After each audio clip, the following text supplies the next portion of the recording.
Katika kipindi cha Julai mpaka Disemba 2025, Jeshi la Zimamoto na Uokoaji limeitikia miito 2482. Kati ya miito hiyo 1845 ni miito ya moto, lakini 637 ni miito ya uokoaji, ambapo jumla ya watu 764 waliokolewa.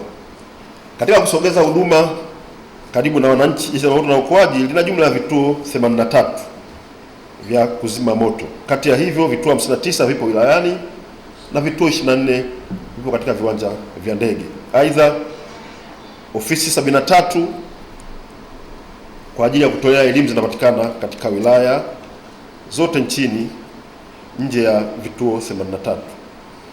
Pia Jeshi la Zimamoto na Uokoaji lina vituo ambavyo kwa jina la kigeni tunaviita one stop border post, vituo 7 ambavyo tuna maafisa na askari wanatekeleza majukumu yao kuhakikisha ofisi za serikali na maeneo hayo yako salama.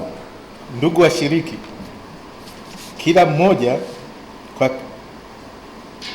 katika taasisi anayoisimamia au taasisi mnazofanyia kazi, ipo miradi mbalimbali ya ujenzi na ukarabati inayoendelea katika ngazi mbalimbali kama vile ujenzi wa ofisi, miundombinu na miradi ya kimkakati inayowagusa wananchi katika sekta mbalimbali. Ni matumaini yangu makubwa kuwa kushiriki kwenu katika semina hii kutaimarisha uelewa kuhusu umuhimu wa kuhakikisha miradi hiyo yote inalindwa. Vile vile mafunzo haya yatawezesha kuona umuhimu wa kuweka mifumo wezeshi kwa Jeshi la Zimamoto na Uokoaji ya huduma za dharura kwa ufanisi na haraka pindi zinapohitajika.